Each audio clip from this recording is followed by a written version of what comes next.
우리가 지난 시간에 신약의 두 개의 그 복음 계통에 대해서 얘기를 해봤었습니다. 신약의 이 복음 계통이, 자, 먼저 그 사복음서의 총론이 요한복음이잖아요. 요한복음의 주제가 말씀 육신이 되심이에요. 말씀 육신이 되심. 그런데 이 요한복음 말고 공관복음 세 권이 있어요. 그것이 바로 마태복음과 마가복음과 누가복음인데, 이 마태복음에서 마가복음으로 흐르는 계통, 마태복음에서 누가복음으로 흐르는 두 가지 계통을 얘기했습니다. 이 마가복음은 그 로마인들을 위한 복음이어서 여기는 행위, 행동을 강조했습니다. 누가복음은 예수님의 인자 되심, 사람 되심을 강조했습니다. 사람. 그래서 이 누가복음에 이어지는 것이 사도행전이라고 그랬죠. 사도행전. 이러한 계통이 이 신학 체계에 있어서 여기에서 이 사도행전 계통에서 이 사도 바울의 바울복음과 이 마가복음 계통으로 베드로 복음 이 두 가지 계통이 이어진다고 제가 말씀을 드렸습니다. 지난번에. 오늘은 이런 유사한 그 구조가 모세 오경에도 있다고 하는 것을 제가 오늘 말씀을 드리는 거예요. 모세 오경 속에 이 신약의 이 사복음서 구조와 아주 비슷하고 또 똑같은 그런 구조가 있습니다. 모세오경 중에서 요한복음과 비교할 만한 책이 어떤 것일까? 모세오경 중에서 요한복음과 짝이 드는 책은 창세기입니다. 창세기. 왜 그런가 보세요. 창세기 1장 1절에는 태초에 하나님이 천지를 창조하시니라 하는 말씀이 있어요. 요한복음 1장 1절에는 태초에 말씀이 계시니라. 그 말씀을 시작하는 거예요. 창세기 1장과 요한복음 1장 얘기가 같은, 그 시작이 같아요. 창세기 2장에는 최초의 혼인식, 결혼식이 있습니다. 누가 누구와의 결혼일까요? 아담과 하와의 결혼이 이 에덴 동산에서 비롯됩니다. 그래서 창세기 2장에는 인류 최초의 결혼식, 이 결혼 관계에 관한 이야기가 있습니다. 요한복음 2장에는 예수님이 공생애를 시작하면서 최초로 행하신 이적이 있습니다. 그것이 뭐예요? 가나의 혼인잔치 얘기예요. 결혼식 얘기입니다. 그래서 창세기 2장과 요한복음 2장이 같은 맥을 갖고 있어요. 창세기 3장에는 인간의 범죄와 함께 인간이 범죄한 그 이후에 하나님께서 인간을 구원하기 위한 그 구원의 계획을 발표하는데, 그것이 창세기 3장 15절에 나옵니다. 창세기 3장 15절에 무슨 얘기가 나와요? 여자의 후손이 나서 뱀의 머리를 부수고 이제 인간을 에덴 동산으로 다시 회복시켜 주겠다고 하는 여자의 후손에 관한 이야기가 창세기 3장 15절에 나옵니다. 그럼 요한복음 3장에는 어떤 얘기가 있을까요? 하나님이 세상을 이처럼 사랑하사 누구를 주셨으니? 독생자를 주셨으니. 이 독생자가 누구예요? 바로 창세기 3장에 있는 여자의 후손이에요. 약속한 여자의 후손. 그 여자의 후손이 나셔서 누구든지 저를 믿는 자마다 멸망치 않고 영생을 얻게 하시겠다는 바로 그 말씀이 창세기 요한복음 3장 16절에 있습니다. 사실 16절, 15절부터 시작된 얘기인데, 모세가 이 장대에 뱀을 난 것처럼 예수 이 인자도 그렇게 들려하리라 하는 바로 십자가 얘기가 창세기 3장 15절에 있고, 그 16절이 바로 우리가 잘 아는 요한복음 3장 16절입니다. 그러니까 창세기 3장의 이야기와 요한복음 3장 이야기는 같이 이게 맥이 통하는 거예요. 여러분, 창세기의 이야기가 요한복음의 이야기와 함께 같이 진행되는 거예요. 자, 창세기의 끝부분에는 뭐가 나옵니까? 요셉의 이야기 나옵니다. 요셉이 은 20에 팔리죠. 요한복음의 끝부분에는 뭐가 나와요? 예수님이 은 30에 팔립니다. 그러니까 이게 창세기 흐름과 요한복음 흐름이 그 요셉의 이야기처럼 예수님도 그렇게 같이 팔리고 그 하는 이야기의 흐름이 창세기와 요한복음은 정말로 같이 가고 있다는 것을 알 수가 있어요. 그래서 신약에서의 요한복음에 대응하는 모세오경은 바로 창세기라는 겁니다. 그래서 신약에서 이 요한복음이 총론인 것처럼 창세기는 바로 그런 얘기가 있어요. 그럼 요한복음의 주제는 뭐냐면 말씀이 육신이 되심이잖아요. 그럼 창세기는 뭐가 나와요? 창조얘기 나옵니다. 창조얘기 나오는데 뭐가 나오냐면 말씀이 말로 끝나요. 말씀하시면 그게 뭐가 돼? 말씀이 빛이 되시니라. 창세기는 말씀이 빛이 되는 얘기입니다. 말씀이 빛이 되고 말씀이 사람이 되는 그 이야기가 창세기에 나와요. 그러니까 요한복음의 사상과 굉장히 이제 맥을 같이 하는 것을 볼 수 있습니다. 말씀이 육신이 되시나 하는 말은 말씀이 사람이 되시냐 하는 그 얘기예요. 그 창세기가 바로 그거죠. 말씀으로 사람을 창조하셨죠. 말씀이 사람이 되시니라 하는 그 얘기가 나와 있습니다. 그 다음에 요한복음 밑에 마태복음, 마가복음, 누가복음의 이 계통이 있다고 그랬죠. 그러면 마태복음과 짝이 되는 모세오경은 무엇일까? 그건 바로 출애굽기입니다. 출애굽기. 잘 보세요. 출애굽기. 자, 창세기에서는 하나님께서 하나님의 아들을 창조하시죠. 그게 누구예요? 첫째 아담이에요. 첫째 아담. 마태복음에서는 하나님이 둘째 아담을 보내십니다. 그게 누구예요? 예수님이에요. 예수님이 탄생. 그 다음에 이 창세기에서 이 첫째 아담이 떡으로 시험을 받습니다. 선악과 그 열매 먹는 것, 먹음직, 보암직, 지혜롭게 할 만큼 탐스러운 나무 밑에서 먹는 것으로 시험을 받아요. 근데 예수님도 시험을 받죠. 무엇으로? 떡으로 시험을 받죠. 40일간 줄이신 후에 네가 하나님의 아들이면 이 돌을 명하여 떡이 되게 하라. 바로 떡으로 시험을 받은 거예요. 그 다음에 출애굽기, 지금 출애굽기 얘기하고 있죠.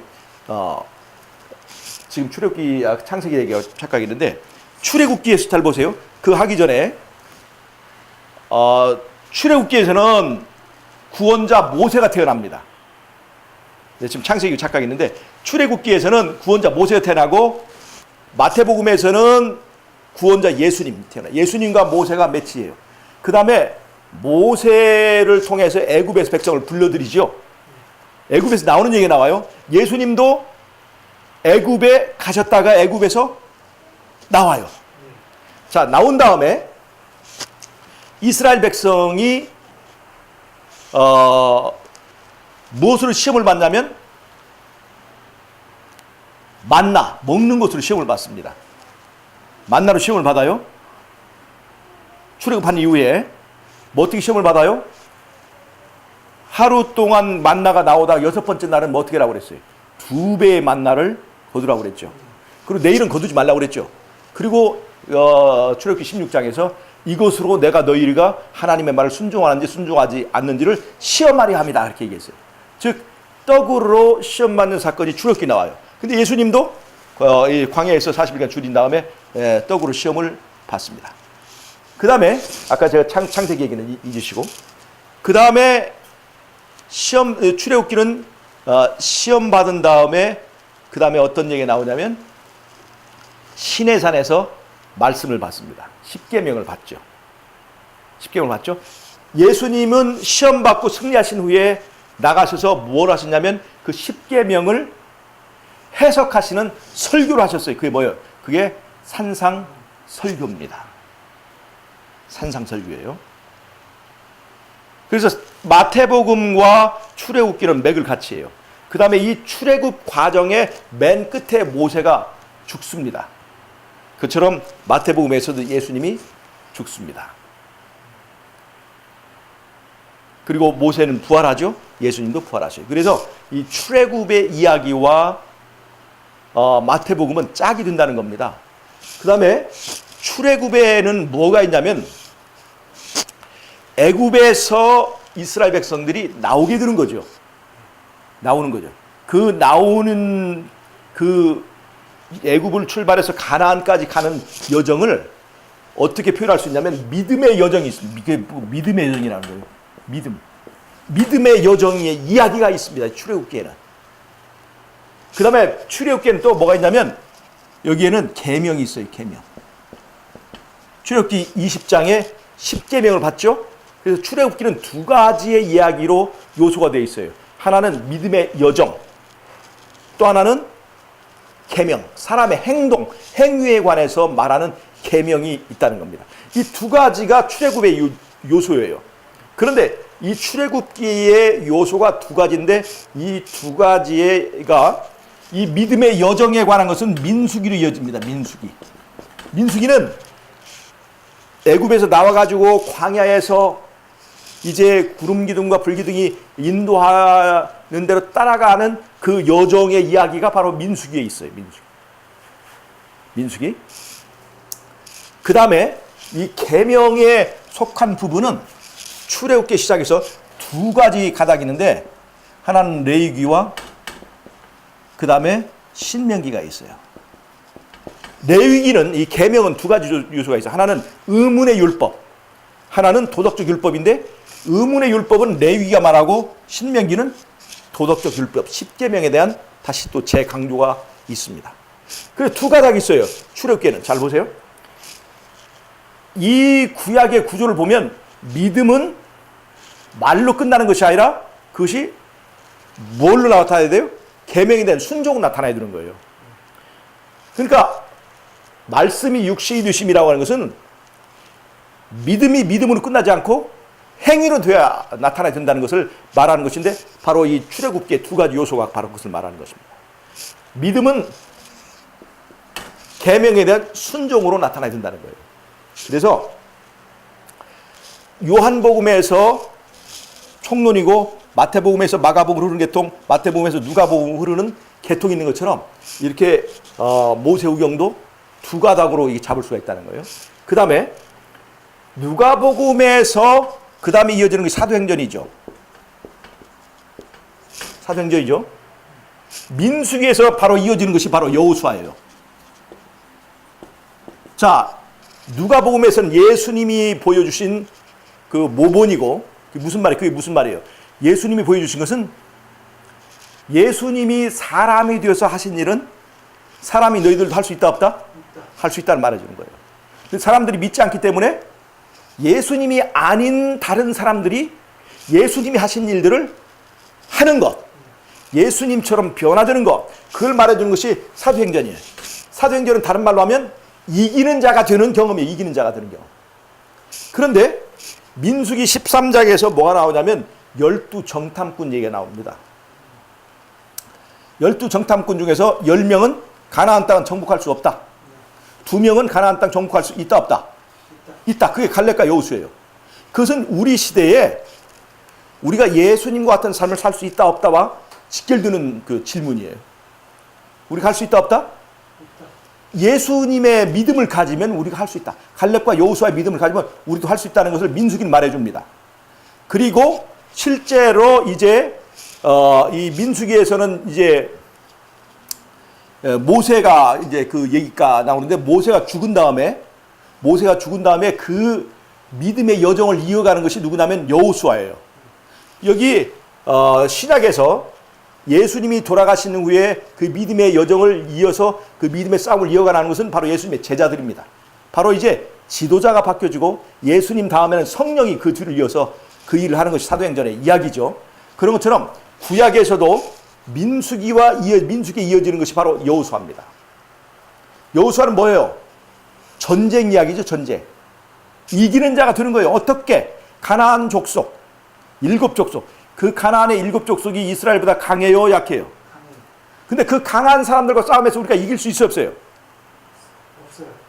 이 우리는 이길 수가 없어요. 그런데 우리가 하나님과 함께하면 이길 수 있어요, 없어요? 있어요.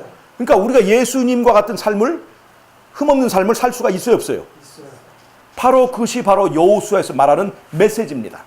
우리는 이긴 자가 될 수 있어요, 없어요? 우리의 육체의 본능과 육체의 성향이 우리보다 더 강한 힘을, 내 의지보다 강한 힘을 가질지라도 내 의지를 하나님께 맡기고 예수님과 함께 싸우면 이길 수 있다, 없다? 그것이 바로 민수기와 여호수아가 통하는 얘기입니다. 그 민수기에서 말한 12정탐꾼 중에서 갈렙과 여호수아의 믿음이 실현되는 걸 보여주는 것이 여호수아입니다. 그러니까 신약이 요한복음을 총론을 하고 공관복음 3권이 마태복음에서 마가복음으로 흐르는 계통, 그 마가복음이 그 베드로 복음인데 그 베드로 계통의 복음이 있고 그 다음에 마태복음에서 누가복음으로 또 사도행전까지 흐르는 그 계통에서는 바울이 주인공이 되어서 바울 복음이 있다고 제가 말씀을 드렸었죠. 이 바울 복음은 뭐냐면 바울의 복음은 믿음이에요. 믿음을 강조한 거예요. 믿음. 베드로의 복음은 행실을 강조한 거예요. 자, 그러니까 구약에서도 믿음의 여정을 말하고 있는 출애굽기에서 민수기로 흐르는 계통, 출애굽기, 민수기, 여호수아로 흐르는 계통. 그 다음에 사람의 행실, 행동을 말하는 출애굽기의 계명이 레위기와 신명기로 흐르는 그 계통으로 나눠진다는 것을 우리가 알 수가 있습니다. 자, 이해가 되셨어요? 레위기서는 의문의 율법을 말하고 신명기는 도덕적 율법을 주로 설명을 했습니다. 그래서 이러한 구조를 통해서 보면 말씀이 육신이 되신다 하는 의미는 말씀이 사람이 된다. 또 믿음은 순종하는 행위가 나와야 된다는 것을 분명하게 보여주고 있습니다. 신약의 이 구조와 구약의 구조가 전혀 남남이 아니라 이렇게 밀접한 연관을 가지고 있다는 것을 우리 성경의 구조에서 알아볼 수가 있습니다. 그래서 오늘은 신약의 오경과 모세 오경이 어떻게 연관을 가지고 있는지를, 그 다음에 어떻게 두 가지의 가닥의 이 복음 체계를 가지고 있는지를 말씀을 드렸습니다. 우리의 믿음은 말씀이 말로 끝나는 것이 아니라 빛이 드는 것처럼, 우리의 믿음은 믿음이 말로 끝나는 것이 아니라 행위와 행동으로 이제 나타내는 그런 원리를 설명하고 있다는 것을 꼭 이해하시기를 바랍니다. 제가 기도하고 마치겠습니다. 하나님 우리 아버지, 말씀이 말로 끝나지 않고 빛이 드는 원리를 구약을 통해서 가르쳐 주셔서 감사합니다. 말씀이 육신이 된다는 것은 말씀이 말로 끝나지 않고 사람이 되고 사람의 행동이 될 수 있다는 것을 우리에게 가르쳐 주고 있습니다. 예수님이 우리에게 보여주신 그 모본에 따라서 우리도 이기고 승리하는 저희들 될 수 있도록 축복해 주시기를 예수님의 이름으로 기도하옵나이다. 아멘.